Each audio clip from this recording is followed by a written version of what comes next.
Hey guys, tonight we're slipping back in time to an age that makes your current comfort look downright futuristic. Imagine this: stone walls, straw underfoot, and the constant threat of being just a little bit too cold. All the ingredients you never ask for in your nightly relaxation routine.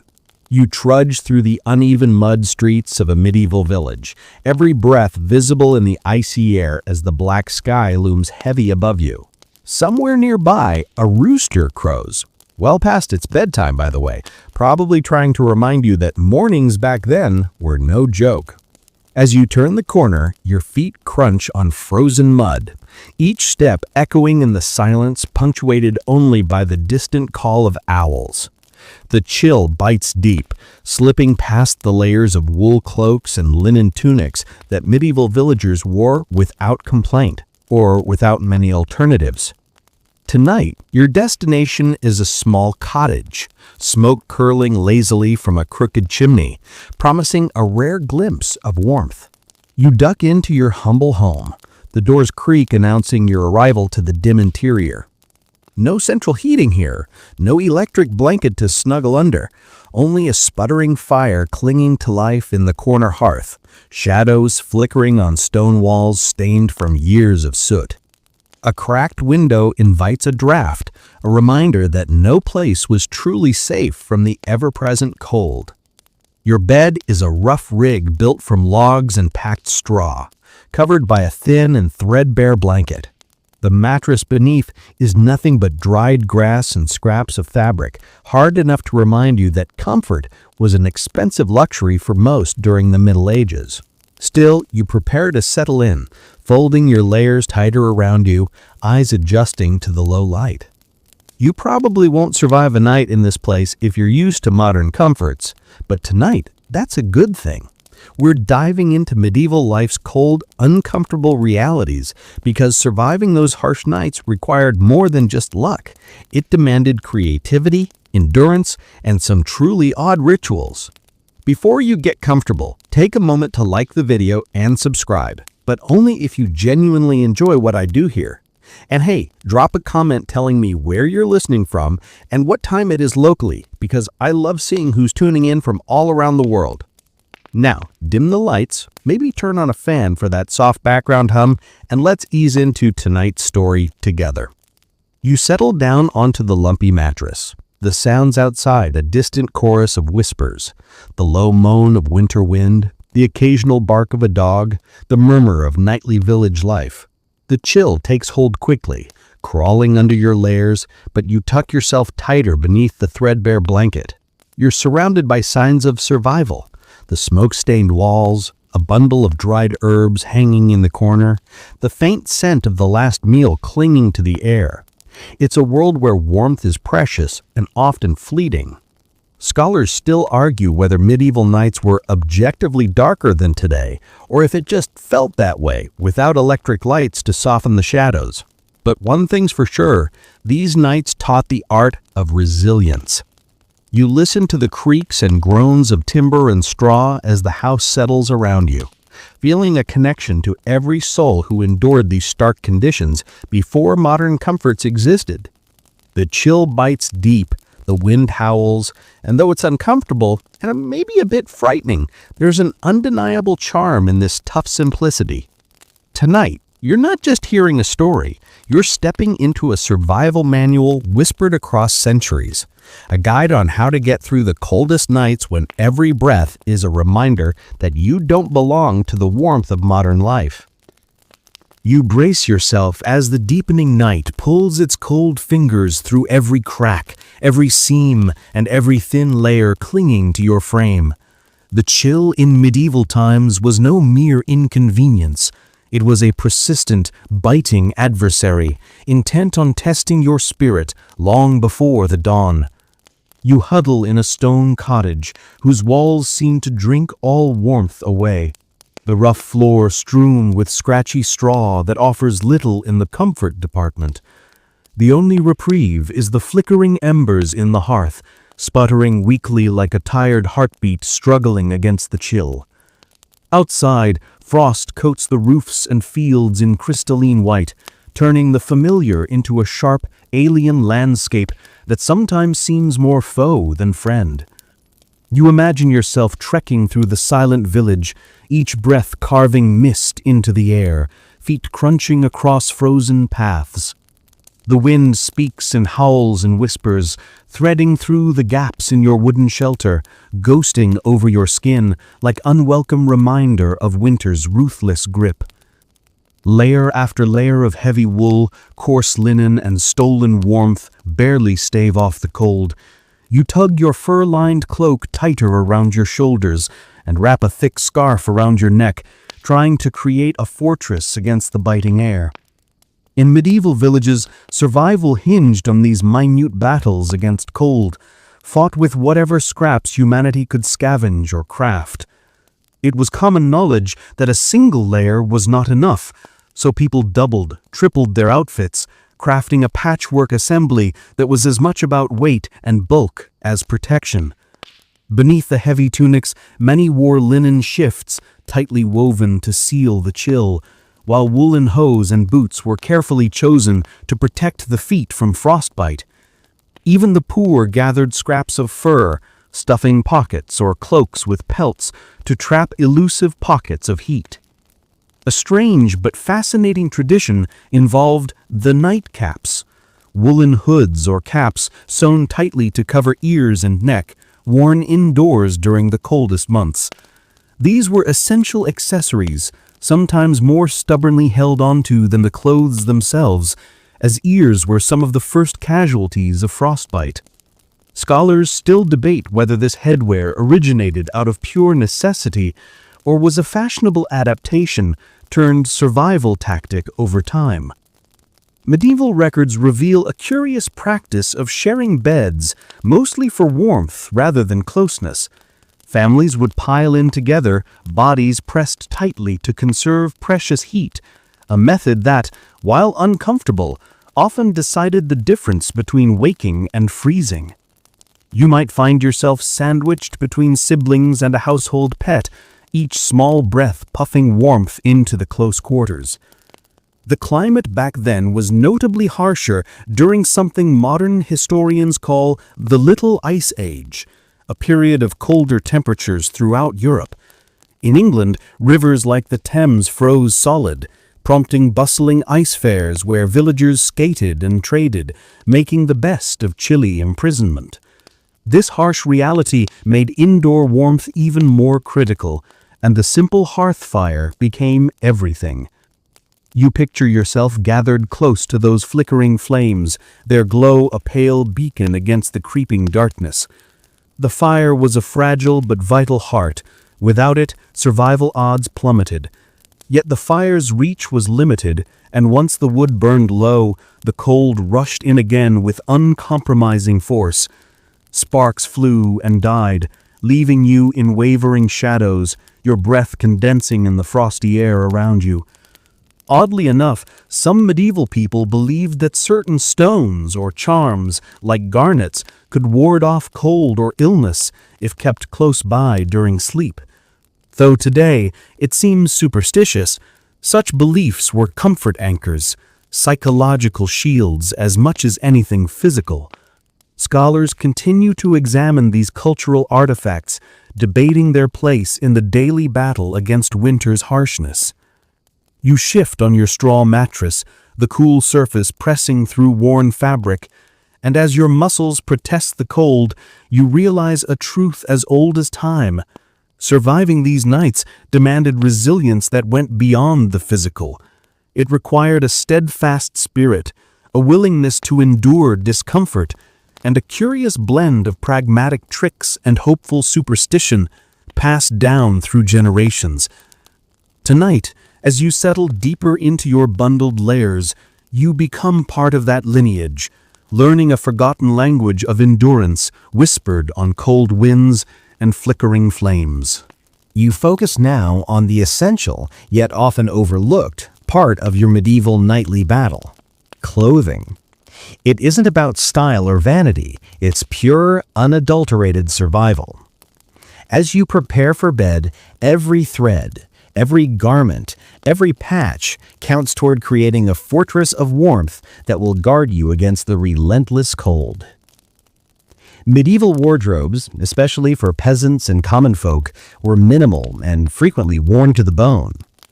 You start with a coarse linen shirt, the base layer, rough and scratchy against your skin, designed mainly to wick away moisture and provide a thin barrier against the biting cold.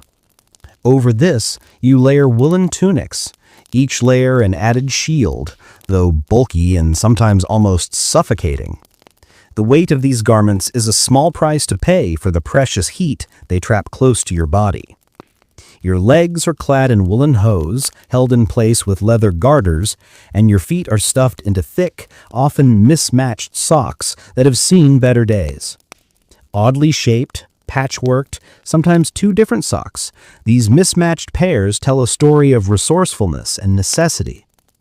You wrap a heavy cloak over your shoulders, fasten a brooch if you have one, and pull a woolen cap down over your ears to lock in warmth. In winter, the obsession with layers was real. As you pile on each addition, you imagine medieval villagers doing the same, tightly wrapping themselves in whatever was available. Those who could afford it lined their cloaks with fur or adorned their garments with thick woven braids, acting as extra insulation. For the majority, it was scavenged wool or old pelts stitched into patched cloaks. An intriguing detail comes to mind. Medieval people often wore their outdoor garments to bed, especially on the coldest nights. That cloak served as both armor against the biting air and as an extra blanket when sleep finally overtook them. It wasn't unusual for someone to wake in the middle of the night, spurred awake by chill or discomfort, to change into drier layers or to adjust their attire. Scholars still debate whether this segmented sleep habit was out of necessity or cultural tradition, but it certainly points to the complex relationship medieval people had with their clothing and their environment. Sumptuary laws, enforced in various regions across medieval Europe, dictated what type of clothing different social classes could wear. As you imagine yourself as a common villager, you know silk and fine embroidered fabrics are off limits, reserved for nobility and clergy. The laws ensured clear class distinctions even through the layers of clothing. You resent the injustice, but accept that warmth must take priority over fashion. Your imagination drifts to a quirky tradition, sewing lavender into the stitches of your garments. This fragrance wasn't just for pleasant dreams, it helped mask less than fresh odors and was believed to keep fleas and other pests at bay, critical in a time and place where bathing was rare. It's a strange, comforting mix of practicality and superstition. You tug your woolen mantle close and prepare for sleep. It's not glamorous, but it's enough. Enough to keep the worst of winter at bay and allow for a few hours of rest before the chill seeps back in. The layering ritual is your nightly armor, your defense against the merciless environment that defines medieval life. In this cocoon of fabric and hope, you find a small measure of peace, ready to face the night's challenges with the resilience passed down through generations. The next crucial lifeline against the cold is the humble fireplace, known in medieval homes as the hearth, a place both sacred and practical. You sit close, fascinated by the slow, flickering glow of smoldering embers, knowing full well that this fragile flame is your main shield against the advancing chill. The hearth isn't the roaring bonfire of legend. It's a meager burn trapped within blackened stones, coughing smoke that clogs your lungs and stings your eyes. You lean in, knowing that every spark counts a little mercy against the cold. A medieval hearth served not only to cook meals and boil water, but also as a vital heat source during long, unforgiving nights. The thick stone surrounds collect and radiate warmth, but the fire's reach was limited, barely casting light beyond the immediate vicinity. The smoke spirals upward, escaping through rudimentary chimneys, or in less sophisticated homes, through gaps in the thatched roof, filling rooms with a mix of warm glow and choking haze. You can almost hear the crackling chorus of hundreds of fires across a chilly village, each hearth a solitary beacon pushing back the cold, while families huddle as close as possible. The smell of burnt wood and soot clings to everything, a scent so familiar it becomes part of the night itself. Now, imagine the bizarre but practical custom of houses sleeping with animals inside. It was common for dogs or cats to curl up near the hearth, or even in beds, their body heat a valuable supplement on bitter nights. Pets acted as furry radiators and guardians, their warmth a precious resource in the battle against frost. Though they sometimes brought fleas and dirt, their companionship and heat were a fair trade-off. Differences in hearth design mark an interesting historical divide. Some medieval homes used simple open pits, while wealthier houses sported enclosed ovens or fireplaces set into thick stone walls, innovations that conserved heat more efficiently. Scholars dispute which approach offered the best warmth, but there's no question the hearth was the room's focal point, a place not just of survival, but of gathering, storytelling, and fleeting comfort. The fire demanded constant attention. Too much tended wood could fill the room with choking smoke. Too little, and the biting cold rushed back in like an unwelcome tide. You imagine the rhythmic routine of feeding the fire, the nervous watchfulness against sparks that might ignite the thatched roof. It was a delicate dance between danger and necessity. The ember's tenuous warmth unwraps your stiff fingers and loosens the tension in your shoulders. You close your eyes for a brief moment, letting the rhythm of the fire and the muffled sounds outside transport you to another world. The same world as the peasants, merchants, and nobles who relied on this fragile firelight to see them through the coldest dark. This flickering dance of warmth and shadow is timeless, a whisper across centuries, reminding you that sometimes a tiny flame is all the comfort one needs to endure a hard night.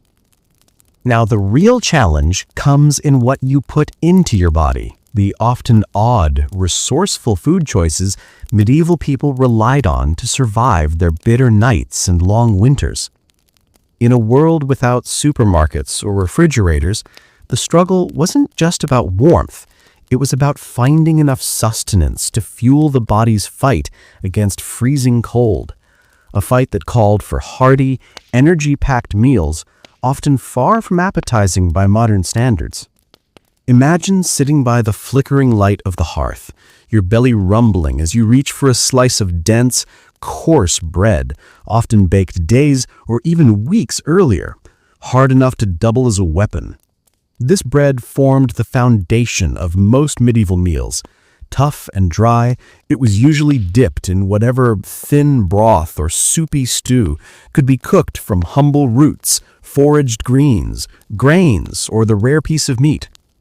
Slices of aged cheese, smoked fish, or salted pork might accompany it, but these items were treats, neither guaranteed nor plentiful. Root vegetables like turnips, carrots, and parsnips were staples. Their resilience allowed them to be stored well through winter. But the taste? You learn to appreciate the subtle bitterness of overcooked roots, softened by hours of stewing in heavily seasoned broth. Some medieval communities even feasted on what modern palates would shun, gruel made from oats or barley, often watery and bland, but filling enough to keep hunger pangs at bay. One of the stranger dining habits involved consuming preserved fish or pickled meats. Salt was a precious commodity, and curing food was an art every household attempted.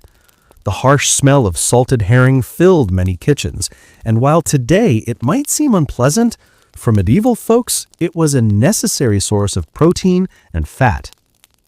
Herbs and spices were scarce and expensive, usually reserved for the wealthy or used sparingly in medicinal recipes. However, simple herbs gathered from nearby woods or fields played a large role in survival. Rosemary, sage, and thyme often scented cooking fires or dried on strings near the hearth, their aromas mingling with smoke, a small comfort on harsh days and nights. Medieval herbal remedies were an essential part of the diet, sometimes doubling as food and medicine. There was also a quirky custom you might find amusing. Peasants sometimes added bitter greens like nettles or dandelion leaves to meals, not because they tasted good, but because they were nutritious and readily available. These veggies might not win any culinary awards today, but back then, they were lifesavers. Scholars debate whether these plants were seen as food or medicine, but their importance is unquestioned. Portion sizes were modest, meals served mostly to stave off starvation rather than satisfy cravings, especially during winter months when hunting was scarce.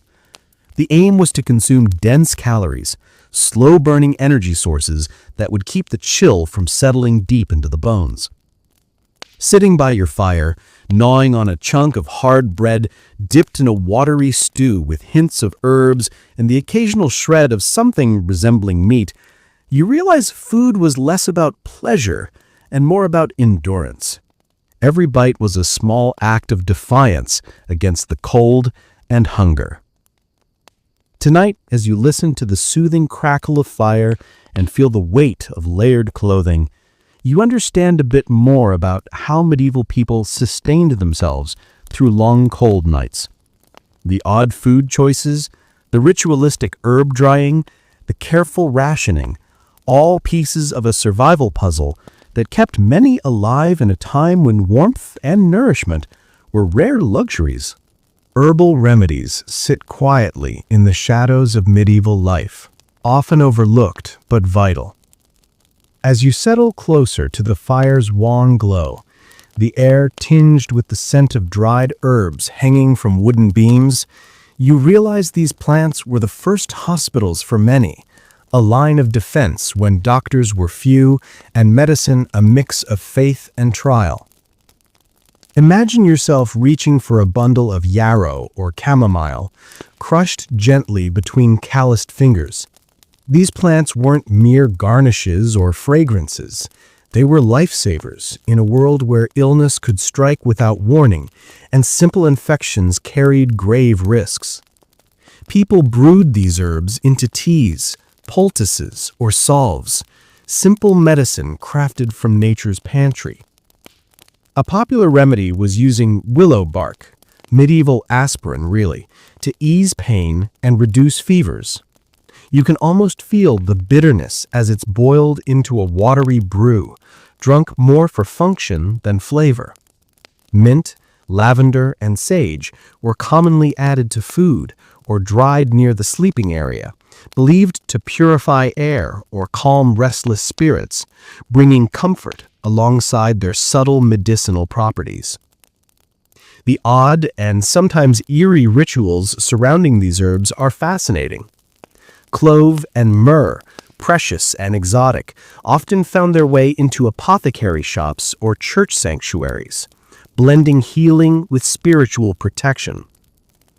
Peasants might hang bundles of dried herbs over beds or doorways, doubly protecting themselves from both sickness and evil eyes, because in medieval thinking, illness was as much about unseen forces as physical causes.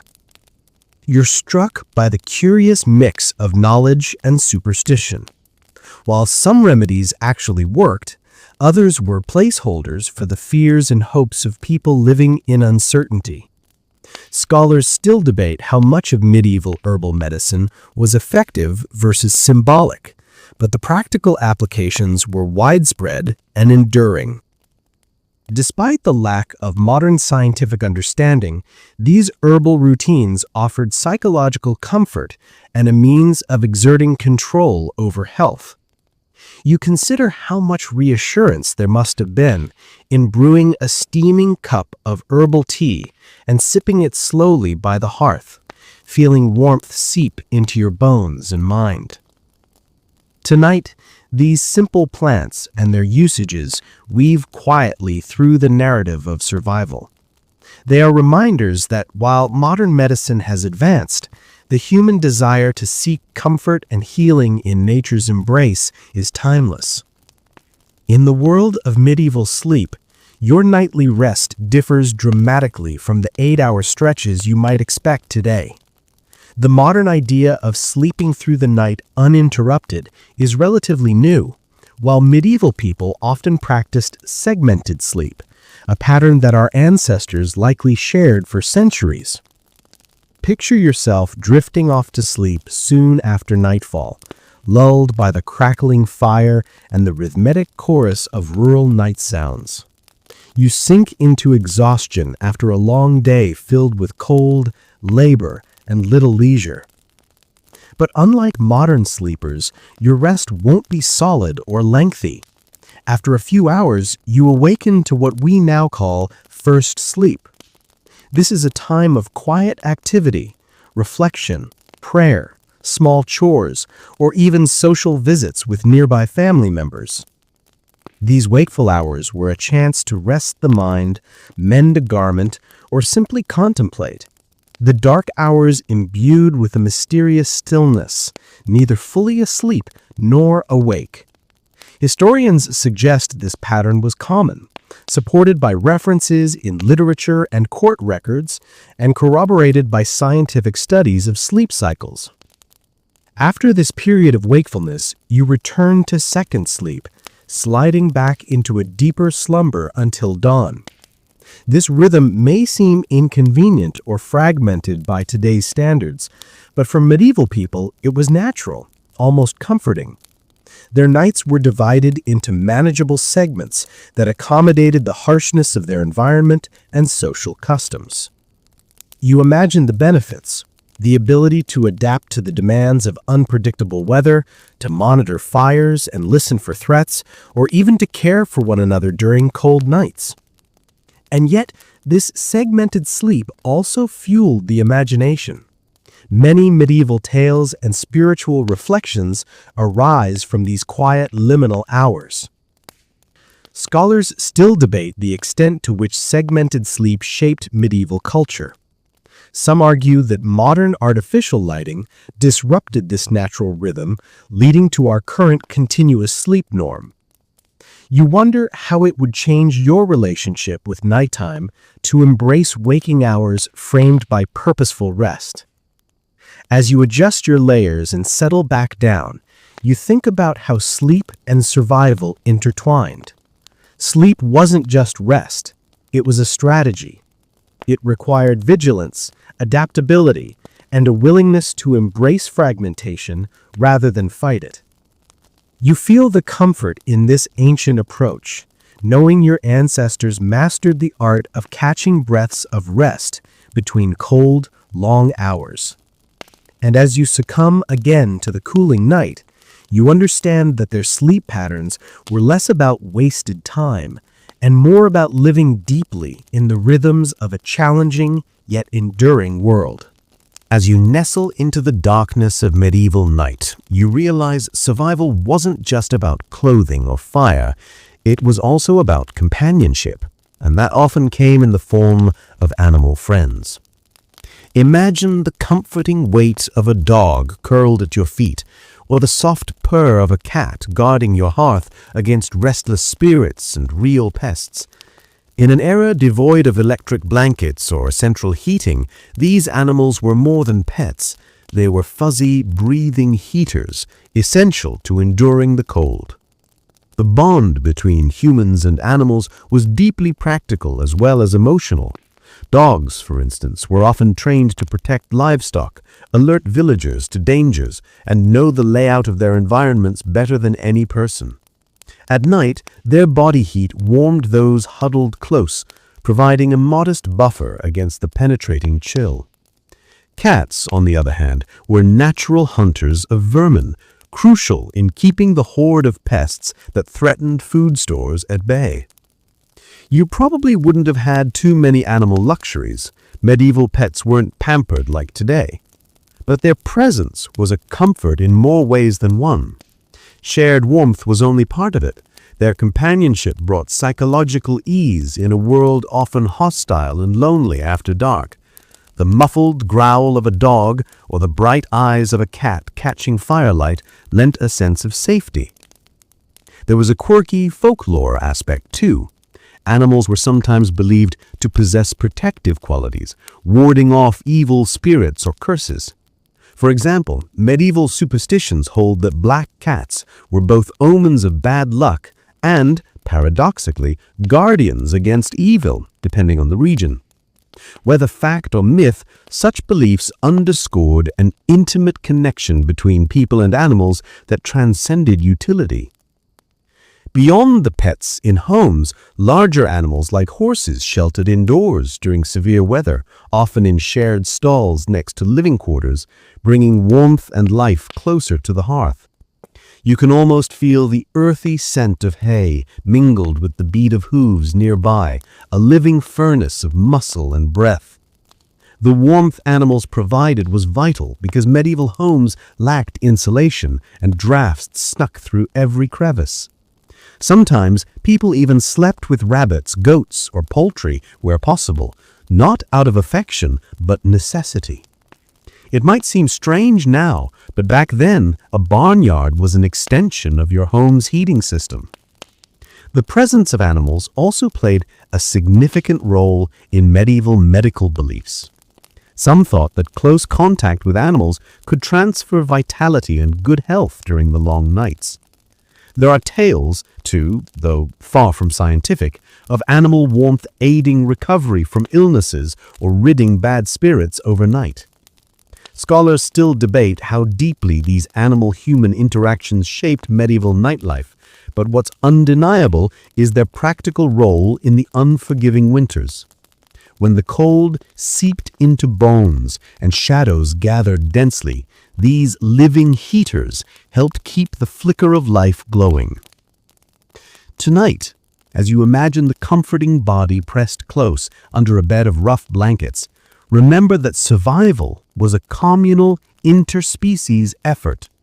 The peace and warmth that animals brought was as vital as any fire or fabric, a quiet, furry lifeline against the endless chill.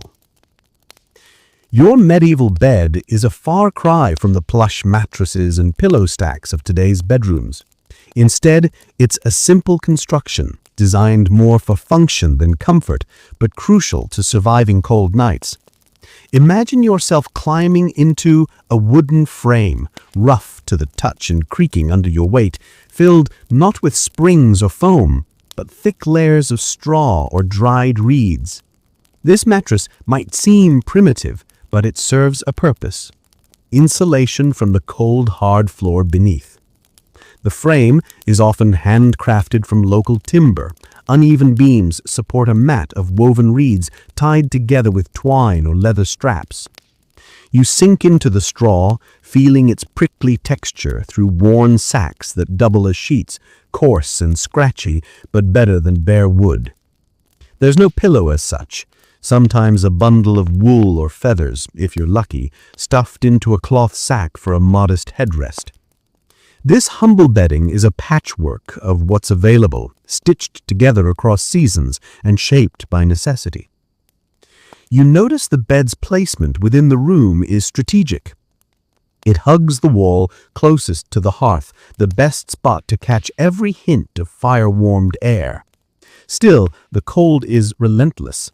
Drafts curve beneath the door, slipping through chinks in the walls, and despite your layers, the chill creep slowly climbs up your back.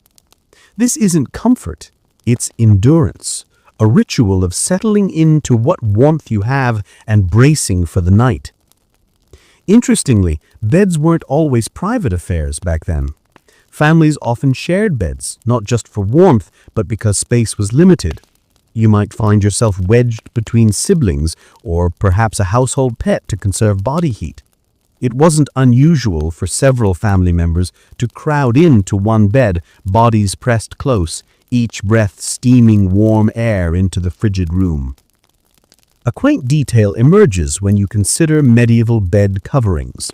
Bed curtains, often made from rough wool or linen, hung around four-porter beds, but served practical as well as decorative purposes. They trapped drafts and provided a semblance of privacy. For wealthier homes, these curtains might be richly embroidered, but for you, they're likely coarse and patched. Straw mattresses, as simple as they appear, had to be renewed frequently. Every season brought fresh straw to replace the old and flattened stuffing, a task undertaken with care. Rodents and insects made these beds their homes, and without regular upkeep, they quickly became uncomfortable shelters for more than just humans. Bedding was washed rarely, with old cloaks or flat bread sometimes rolled into blankets to add extra padding. You might hear tales of luxurious mattresses filled with feathers, known as eiderdown, but those were reserved for nobles and clergy. For common folk, the bed was a survival platform. Its primary role was to separate sleeper from cold earth and drafts, providing just enough comfort to fall into a restless sleep. All in all, the medieval bed is a symbol of resilience. It's a place of limited respite, riddled with imperfections, yet indispensable for night survival. As you curl up on your prickly pallet, the knowledge that this simple setup has cradled countless souls before you lends a quiet peace, an understanding that comfort is relative and survival is the ultimate luxury. As night deepens, your mind drifts to the realm of medieval superstitions, a fascinating and sometimes puzzling aspect of how people coped with the dangers and uncertainties that stalked them once darkness fell. In a world where firelight was limited, sickness common, and death ever present, beliefs in protective charms, rituals, and omens were more than quaint tales. They were essential for calming nerves and granting some sense of control. Imagine hanging fragrant bundles of herbs like rosemary, rue, or garlic above your humble bed, their scents mingling with the smoke from the fireplace. These herbs weren't there just for pleasant smells. Medieval people believed they warded off evil spirits, witches, and diseases lurking in the shadows. The act of hanging such bundles was both a ritual and a defense mechanism, spells of protection woven into everyday life. You might find yourself clutching a small wooden cross or a worn talisman, perhaps gifted by a traveling monk or crafted by a local healer. Such items acted as spiritual shields, believed to repel negativity or harmful magic. It's easy to scoff now, but for medieval sleepers lying in drafty beds with little physical protection, these talismans offered psychological armor, a crucial comfort against the terrifying unknown. There were also peculiar rites related to sleep itself. Some people sprinkled a little salt by their beds, believing it would cleanse the space of malevolent forces. Others recited prayers or psalms before settling down, their rhythmic words a lullaby and an invisible shield. It's said that the rich might employ church bells to be rung at night, the sound believed to disperse dark energies and protect the living. Then come the more curious customs, like placing a scarlet thread or an acorn under the pillow to sweeten dreams or bring good fortune. These small acts straddled the fine line between superstition and tradition, reminding you how closely faith and daily existence intertwined. Even animals bore symbolic significance. Black cats, for instance, were both feared and revered, seen as witches' familiars or protectors depending on the region. You might think twice about letting your cat in bed, balancing superstition with practical warmth. Behind these beliefs lay a core truth. Nights were dangerous, not only for their cold, but for the unknown threats lurking both real and imagined. Illness, banditry, and wild animals made the night a realm of fear and vigilance. Scholars argue whether medieval superstitions arose from ignorance or an intuitive understanding of psychological comfort. Perhaps both. These rituals helped people feel less vulnerable in an unforgiving world, offered ways to exert some small measure of control, and softened the harshness of nightly isolation. As you quietly reflect on this eerie tapestry of beliefs, your bedroom candles flicker, casting long shadows that seem to dance with unseen spirits. The rituals, prayers, and charms become a comforting backdrop to your own efforts to wind down and sleep. In the end, these superstitions, as strange as they may seem, were threads of hope in the cold fabric of medieval nights. In the darkness of medieval villages, few were truly alone during the night. The tradition of the night watch was an integral part of survival, ensuring that communities stayed connected and protected against a host of dangers. Imagine yourself as part of this vigilant nightly ritual, aware that you are not simply lying down to sleep, but sharing responsibility for your neighbor's safety. The night watch duty often fell to able-bodied men and sometimes women who took turns patrolling village boundaries, especially during harsh winters or times of conflict. Their job was to keep watch for threats, whether those came from wild animals prowling hungry in the woods, bandits seeking easy prey, or the spread of fires that could devour wooden homes in minutes. Equipped with a simple lantern or even just a torch, these watchmen moved cautiously through winding streets, ears attuned to every creak and rustle. You become part of this nocturnal patrol, walking slowly amidst thick fog or brittle frost, senses sharpened by the gravity of the task. The cold bites into your fingers even through gloves, and the muffled sounds of your footfalls echo softly. The night watch was a backbone of communal life, a symbol that nobody faced peril entirely alone. The tradition extended beyond sheer safety. It reinforced social bonds, as neighbors shared stories and news during brief encounters or signals passed along watch ropes. Some villages had intricate call and response systems to alert of threats quickly, transforming the nighttime silence into a vigilant dialogue across rooftops and courtyards. Many in the medieval world believed the night held more than physical dangers. Unseen spirits, ghosts, and even witches entered the fearful imagination. The presence of a watch stretched beyond the practical into the spiritual, offering reassurance that you were guarded, both physically and metaphysically. Scholars debate the exact origins and forms of night watches, but evidence shows their widespread and critical use across medieval Europe and beyond. The watchman's role was as much psychological, a deterrent against isolation and fear, as it was pragmatic. As you warm your hands near a dim lantern, you understand that the night watch was an evolved survival strategy, a collective pact to endure darkness together. This shared vigilance connected isolated individuals into a community, transforming the cold and dangerous night into a time of cautious solidarity. Tonight, as you prepare to return to your bedding, remember that those who came before you faced the night not just with clothing and fire, but with watchful eyes and steadfast hearts. As the night deepens, the fabric of medieval survival reveals itself not just through individual acts of endurance, but through bonds woven tightly between neighbors and kin. Community in the Middle Ages wasn't a choice, it was a necessity. Imagine yourself relying heavily on the goodwill, knowledge, and shared labor of those living just beyond your earshot, connected in ways modern life often overlooks. In small villages, homes weren't just physical shelters. They formed a network of mutual support.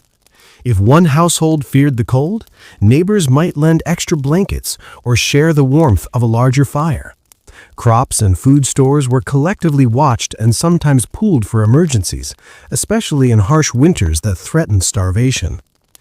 You envision a scene where people gathered during daylight hours, exchanging news and practical aid, their survival intertwined. This same spirit carried into the night as watchful ears and sentries extended protection beyond individual hearths, embodying a living web of care and vigilance.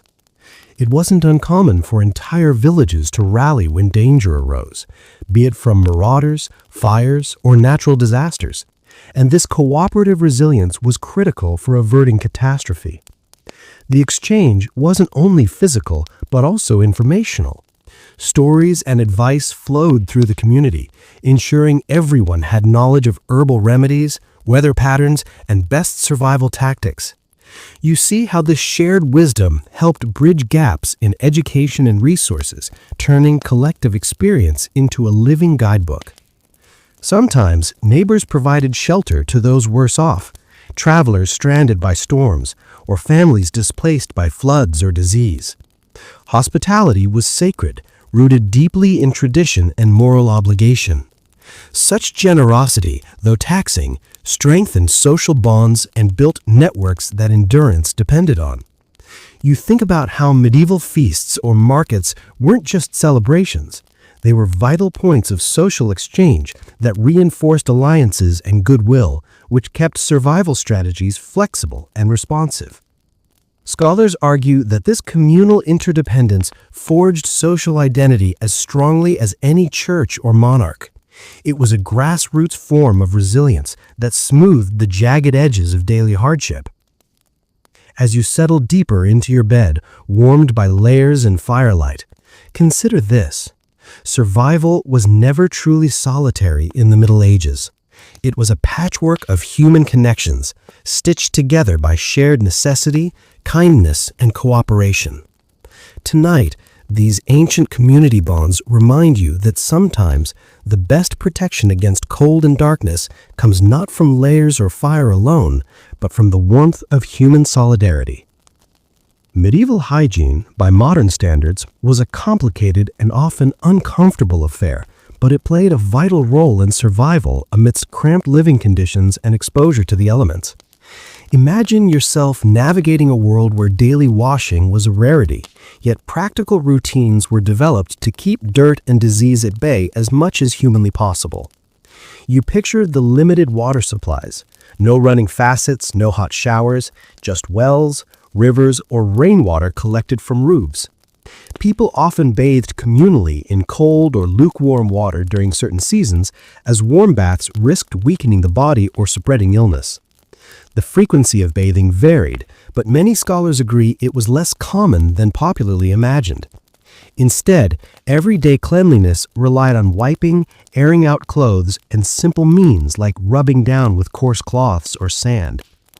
Your skin's defense mechanisms stood in for the modern protections of soap and disinfectants. Clothing, especially outer layers, was washed infrequently due to the laborious process of boiling water and drying in often cold or damp conditions. Clothes were aired outdoors or near fires to freshen and sometimes fermented in ash, a surprisingly effective antimicrobial method. Grimy hands and faces were a common sight, but there were modest rituals to manage dirt. The use of herbs like rosemary or lavender wasn't just aromatic courtesy, it masked odors and possibly repelled insects. Some people even carried personal cloths or salt sachets to freshen themselves during the day. You also notice how hygiene intertwined with superstition. Washing hands before meals was often a ritualistic act rather than a medical precaution.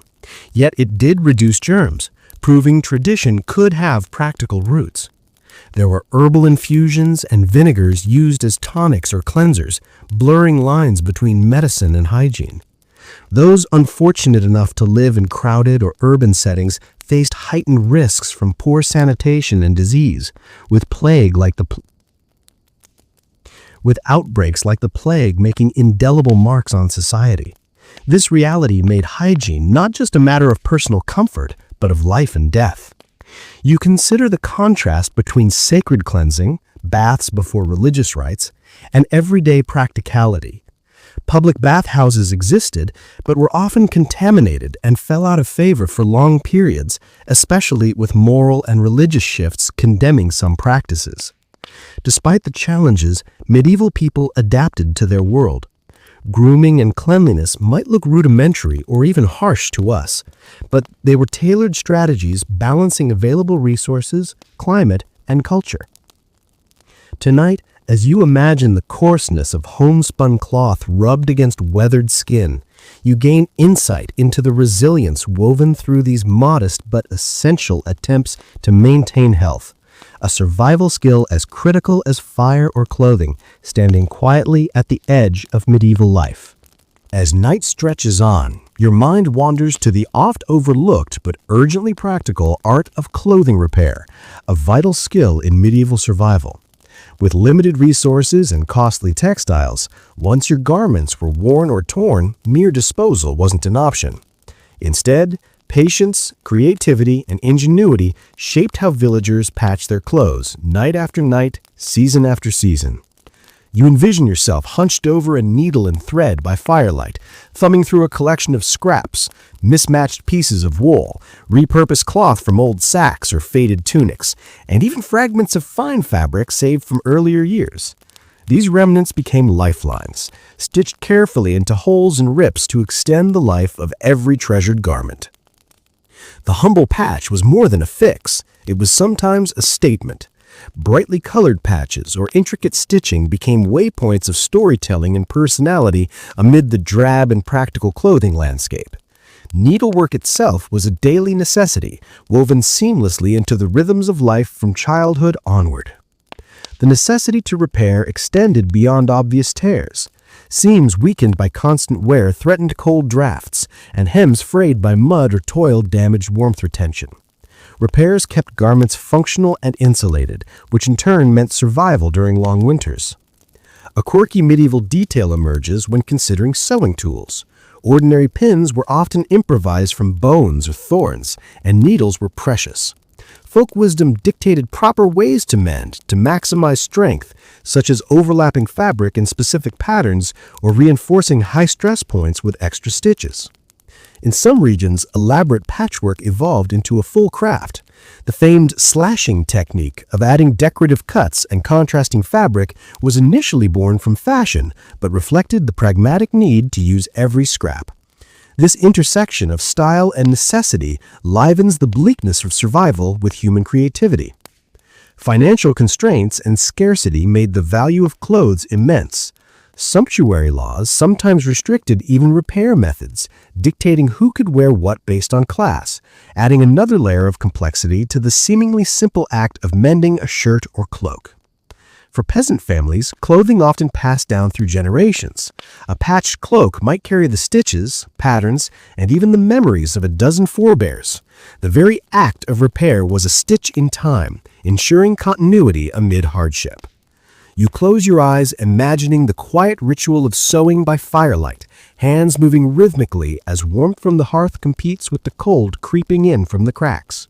In this melding of thread and purpose, survival finds another means of expression. Medieval patchwork tells you a story of thrift, care, and resilience, a reminder that in an age of scarcity, value was woven as much into repair as into the original creation. Your thoughts now turn to the delicate dance of lighting a medieval home after dusk, the flickering candles and smoky lamps that cast long shadows and painted every room with a warm, unpredictable glow. In a world without electric bulbs or batteries, these slender flames were literal lifelines, providing light and a fragile sense of security amid the plunging darkness. Imagine yourself reaching for a dip candle, tapered, hand-dipped in a vial of tallow or beeswax, sometimes barely even straight. These candles were precious commodities, flickering weakly, often burning unevenly with sputters and smoke. Unlike our modern confidence in steady, reliable illumination, medieval light wavered, danced, and faded, making every moment in the dark unpredictable.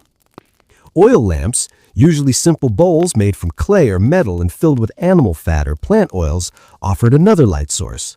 Their flickering flames cast shifting glows, but they required constant attention, careful refilling, and never failed to drip or spatter unexpectedly. You recall tales of disastrous fires started by overturned lamps in cramped wooden homes, a dire risk in a time where timber and thatch dominated architecture. Lighting the night wasn't just utilitarian, it was ritualistic. Fires and lamps had symbolic and spiritual significance intertwined with overcoming darkness, a motif seen in religious ceremonies and village festivals alike. When lamps were lit, the home wasn't simply illuminated, it was warded against the night's dangers, both tangible and invisible. Flickering lights shaped not just visibility, but also mood and communal activity. Families gathered tightly around shrinking flames, telling stories, mending clothes, or tending to endless household chores. That gentle glow brought warmth beyond heat, coloring nights with comfort even as shadows stretched. Quirkily, some medieval households experimented with homemade lights, such as rushlights or candles made from whale fat in coastal areas, to stretch resources further.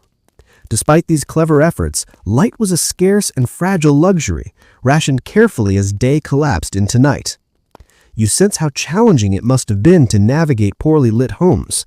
Shadows obscuring corners and crevices could spark fear or superstition. This uncertainty heightened the importance of light as a cornerstone of comfort and survival. Scholars consider the evolution of lighting technologies a transformative factor in nightlife, altering how people perceive time and safety after dark. But in the medieval period, each flame, a tiny, vulnerable miracle, was treasured. As you sit by your mental hearth, bathed in the warm, wavering glow, you understand how much care and attention went into simply keeping the dark at bay. These primitive flames lit more than houses. They kindled hope, security, and human connection during the coldest, darkest hours. Bread, simple and unassuming, was the cornerstone of medieval survival food. Far more than just a daily staple, it was a symbol of life's fragile sustenance. Imagine yourself breaking apart a crusty, dense loaf, hardened by time, but essential for warding off the gnaw of hunger. This wasn't the soft, fluffy bread we know today. It was tough, grainy, and frequently stale, yet its importance was unquestioned. Every home had some version of bread, often baked in communal ovens or by specialized bakers. The ingredients varied, with richer households enjoying refined white flours, while peasants relied on coarser breads made from rye, barley, or mixed grains. These loaves, sometimes called black bread, were darker, heavier, and more nutritious than their elite counterparts. You imagine the laborious process, grinding grain by hand or using a mill powered by wind or water, mixing dough with scarce water, baking in stone ovens fueled by wood or charcoal.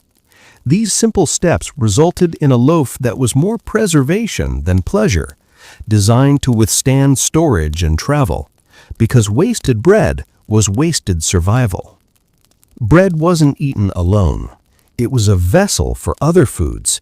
Dips, soups, or smears of pottage made meals more varied, stretching scarce resources across long cold seasons.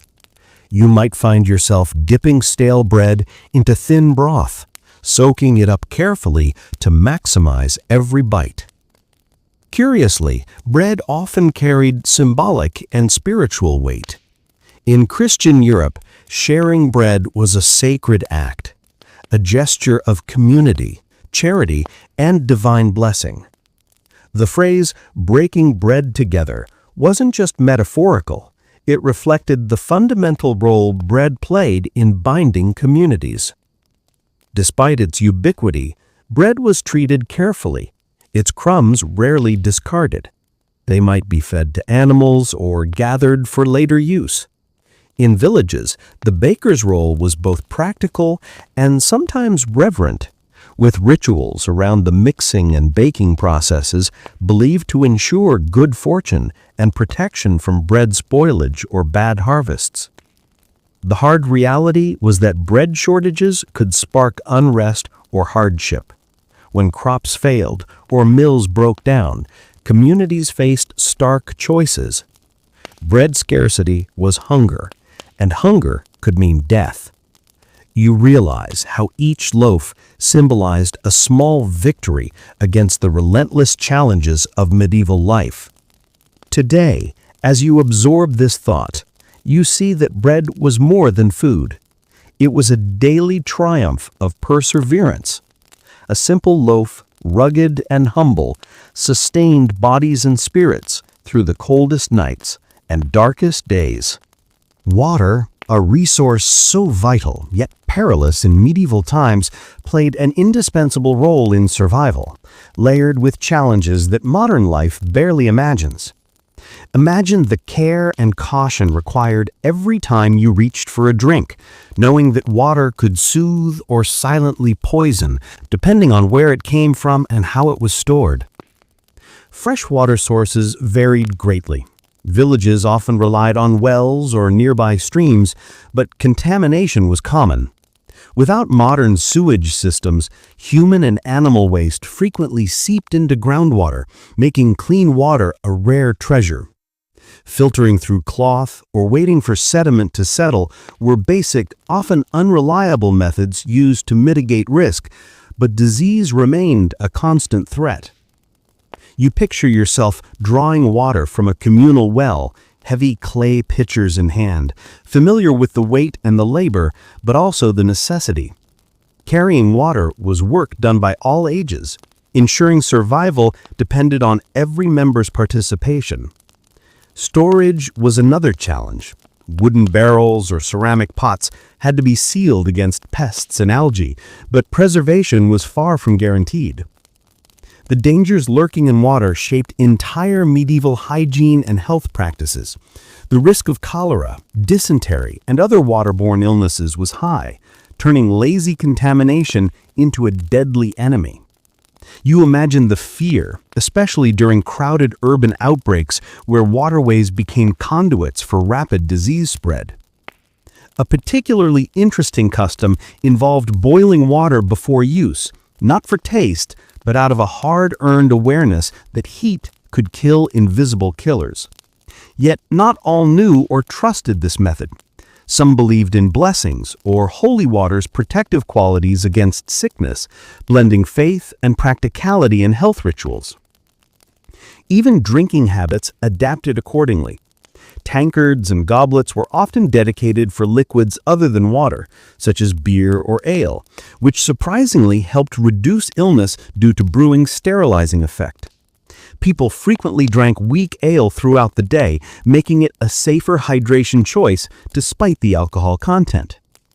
You consider how medieval architecture incorporated water features, cisterns, aqueducts, and fountains, offering glimpses of early urban sanitation innovations and the ongoing quest for cleaner supplies. Still, the battle against contaminated water was relentless and often lost. Scholars debate how much access to clean water influenced settlement patterns or social stratification. Wealthier households had better well constructions or access to protected springs, giving them a tangible survival advantage. As you reflect on this unseen but vital struggle, the next sip you imagine taking feels heavier with meaning. Water was a precious, risky lifeline, managed with care, imbued with ritual, and central to every bite, breath, and heartbeat in medieval life. Now, picture the rhythm of work that shaped medieval daily life, an unyielding cycle dictated not by clocks, but by the rising and setting of the sun. The swings of labor aligned tightly with nature's course, ensuring maximum productivity while conserving precious human energy in a world unlit by electric glow. You awake at dawn, feeling the delicate chill of early morning settling over your home. The sun is just a pale suggestion on the horizon, but your body knows. The day begins. Tasks must be accomplished before nightfall. Temperatures drop, and the dark floods the village again. These rhythms create a natural schedule where productivity hinges on balance between light and rest. Agrarian workers, the backbone of the medieval economy, rose early to tend fields and livestock. This was backbreaking physical labor, beginning with the soft light filtering through misty mornings. Activity slowed during midday when heat peaked and hunger gnawed, a natural break allowing some food and water before returning to work. As twilight approached, people resumed tasks requiring less precision, like mending tools or tending fires, stretching their hours carefully. Darkness marked the end of labor, not only because of safety concerns, but because of energy limits and the scarcity of artificial light. You find comfort in the natural cadence. Night calls for rest, preserving strength for the demands ahead. This schedule reflects a deep connection to natural cycles, an ancient human trait muted but often forgotten in our urban modernity. In towns and cities, routines were slightly more complex. Artisans and merchants balanced light availability with the demands of trade and production, closing shops at sundown, but often dealing with inventory or bookkeeping after dark using flickering candlelight. This blend of outdoor and indoor work dictated a nuanced, adaptive rhythm. Scholars note how the lack of modern timekeeping and dependency on sunlight influenced lifestyle choices and even social organization. Work habits fostered a shared dependence on nature's mercy, weaving human activity seamlessly into environmental rhythms. You imagine how this natural schedule might ease the struggle to sleep, syncing the body to external light and dark cues more closely than in our illuminated times. Yet you feel the tension, panting breath, aching muscles that drives the necessity behind these rhythms. As night gently deepens, you settle into the layered comfort of your bed, imagining the cycle beginning anew with the dawn's first breath. You rest, knowing survival requires attunement not just to cold or hunger, but to the heartbeat of the sun itself. You now turn your mind to the simple, ingenious tools that shaped medieval daily survival. Objects that at first glance might seem crude, but in reality were critical to maintaining life and comfort in a challenging world. Imagine using these implements, their wear and heft telling stories of repeated use, careful maintenance, and the practical wisdom passed down through generations. Take the humble spinning wheel, for instance, a transformative tool that turned raw wool into thread and yarn, forming the very fabric of clothing that kept you warm through long winters. You picture hands deftly guiding fibers, the rhythmic turning a soothing companion through cold, dark evenings. This tool was not just mechanical, it was central to domestic economy, enabling families to produce garments and textiles themselves rather than rely solely on trade. Another vital tool was the flint and steel, small enough to carry but powerful enough to spark life from cold tinder. With delicate flicks, these tools ignited fires necessary for warmth, cooking, and protection. Fire, in turn, was the cornerstone of survival. Without it, nights were spent shivering and vulnerable. You imagine the delicate art of fire starting that required both patience and skill. Simple pottery, sharp knives, wooden buckets, and woven baskets rounded out the toolkit of daily living, each designed with economy and function in mind.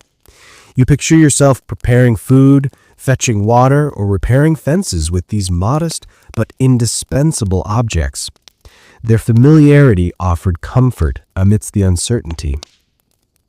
Odd details reveal surprising ingenuity. For instance, medieval farmers used a variety of carved wooden contraptions to aid in sowing seeds evenly, a medieval seed drill, long before modern agriculture mechanized such tasks. Likewise, pulleys and levers in mills harnessed natural energy, blending human effort with technology to ease heavy burdens.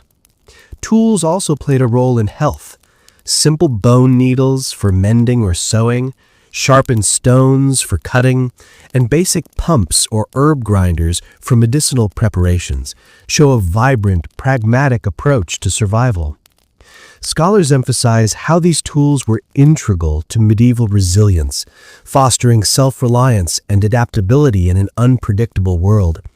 They weren't mere objects, but extensions of human hands and minds, enabling the creation and maintenance of a life balanced between scarcity and ingenuity. As you imagine yourself wielding these tools, you sense the heartbeat of medieval life, a pulse of perseverance in invention that transformed raw materials into survival, comfort, and even moments of beauty. Different regions across medieval Europe exhibited fascinating variations in cold weather clothing, reflecting both local climates and available resources. Imagine journeying through these diverse landscapes, noting the subtle yet effective adaptations that allowed people to survive winters ranging from damp and chill to harsh and snowy. In the colder northern reaches, layered wool was king, with thick cloaks meticulously woven to fend off biting winds and heavy frost. Fur trim was common along collars and sleeves, especially in wealthier households, providing important insulation against the relentless cold. You envision robust boots lined with sheepskin, keeping feet dry and warm amid snow and ice. Moving southward, the style changed subtly but significantly. Mediterranean climates demanded fewer heavy layers but still necessitated protection during cold snaps. Here, silk and linen were woven with fine wool blends, offering lighter yet effective warmth. Woolen hoods and mantles shielded heads and shoulders from damp winds, paired with leather sandals or boots for protection, rather than insulation. Imagine the contrast of these softer, more breathable clothes clashing with the rougher northern garments, each perfectly tuned to its environment. Across the continent, social class heavily influenced clothing quality and material. Nobles flaunted luxurious fabrics accented with furs, embroidery, and jewels, while peasants made do with dense woven wools, layered linens, and patched garments. Still, resourceful folk improvised beautifully, combining scraps of fur, leather, and cloth, wringing warmth out of necessity. A particularly interesting regional twist emerges in the form of quilted jackets or gambesons worn under armor, constructed from layers of padded cloth sewn into thick panels. These garments doubled as insulation beneath heavy metal, blending protection with survival technique. Scholars debate how these variations reflected not only environment, but cultural exchanges along trade routes that introduced new materials and fashions. The blend of native traditions with imported textiles created rich, diverse clothing cultures through medieval Europe. You imagine the daily challenge of dressing for survival, adjusting layers with weather, occasion, and available resources. Far beyond mere fashion, clothing was a dynamic tool, an armor crafted from fiber and fur to hold at bay the cold and the harsh reality of medieval life. Tonight, as you snug in your imagined garments, remember the ingenuity stitched into every seam, a testament to human adaptability threaded through the fabric of history. Medieval hygiene beliefs might seem strange today, but they were deeply woven into people's understanding of health and survival. Imagine a world where what you thought could keep sickness away was as much about faith and tradition as about physical cleaning. For instance, many believed that bodily fluids, sweat, and dirt were natural carriers of disease, and nightly rituals aimed to cleanse not just the body, but also ward off evil spirits thought to dwell in grime. Yet actual washing was infrequent due to cold water and limited facilities, so people relied on dry baths, rubbing with cloths, changing linen garments, and airing out beds to maintain cleanliness. You'll find peculiar practices like carrying sweet-smelling pomanders. Small containers filled with herbs and spices, carried were worn to purify the air and protect against bad humors, the medieval explanation for disease. You might rub vinegar on your hands or windowsills, believing this would kill infectious agents, a rudimentary form of sanitation based on observation rather than science. Certain foods like garlic and onions played roles beyond nutrition. They were thought to possess protective qualities against sickness and even plague. People sometimes hung garlic in doorways or rubbed it on themselves. Part ritual, part homemade medicine. Bathhouses fell in and out of favor, sometimes seen as places of temptation and sin, leading to their decline despite their obvious hygiene benefits. Public attitudes toward water contact differed greatly by region and era, influenced by shifting religious and cultural norms. The oddest hygiene recommendations sometimes involved preventing baths during certain illnesses for fear that water would open the pores and worsen conditions, a belief perhaps rooted in observable but misunderstood symptoms. Scholars continued to debate how balanced medieval hygiene was between superstition and empirical practice.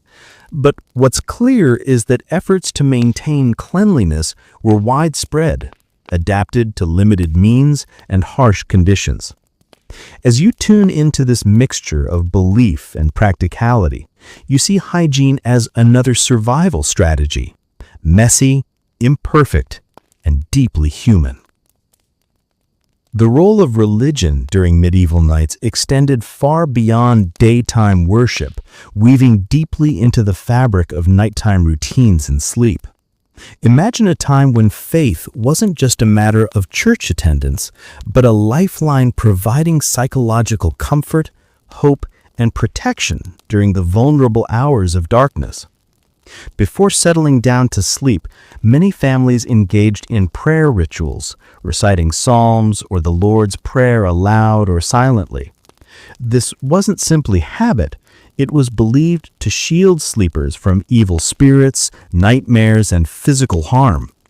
You sense the quiet strength these prayers instilled, turning bedrooms into sanctified spaces guarded by faith. Church bells often tolled in the evening, calling communities to evening prayers, vespers, but also symbolically marking transitions from daylight to night, reminding people of divine watchfulness. These bells were believed to purify the air and keep malevolent forces at bay, a form of spiritual protection enmeshed with soundscape. In many homes, religious icons, small crosses, images of saints, or holy relics were placed near beds to guard through the night.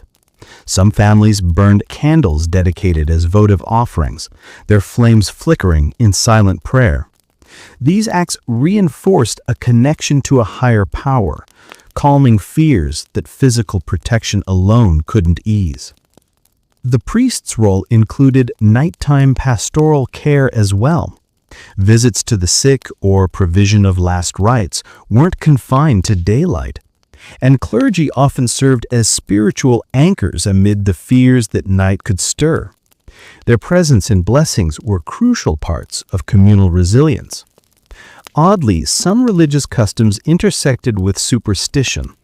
The use of holy water sprinkled around the hearth or thresholds before sleep was common, believed to sanctify and defend the household. Certain saints were invoked specifically for protection against nightmares or illnesses, their stories passed down through generations. Scholars debate how much these religious practices influence daily mental health and sleep quality, but it's evident that faith offered a powerful psychological balm. In an era where physical survival was precarious, spiritual resilience was a critical, intertwined necessity. As you imagine yourself twilight prayers dimming into sleep, you feel the intimate connection faith provided, an invisible armor encasing those who face the cold, the dark, and the unknown.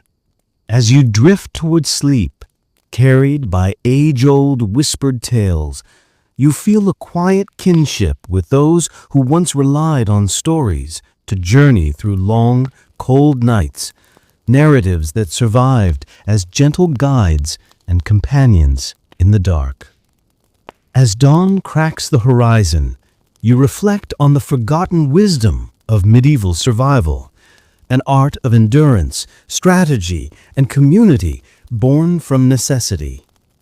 Imagine the resilience it took to preserve warmth with scarce clothing, weak fires, and crowded beds, where every stitch, ember, and shared tale became a lifeline woven into a vast tapestry of survival. Strength thrived in community bonds, neighbors lending blankets, keeping watch, and pooling knowledge to face cold and uncertainty together. Herbs and prayers mingled with sweat and song, crafting a hybrid shield against both physical and spiritual chill. Segmented sleep, once natural to those nights, was an adaptive rhythm in harmony with nature rather than modern schedules.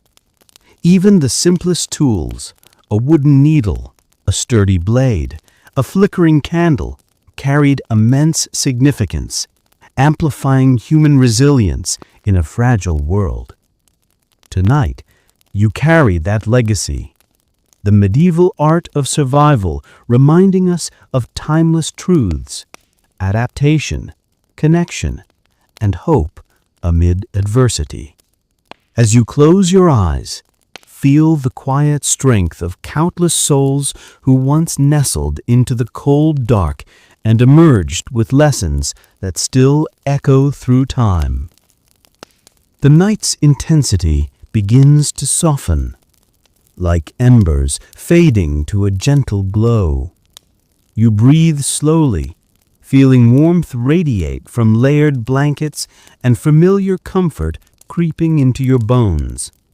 Outside, the world remains still, wrapped in the darkness that cradles rest.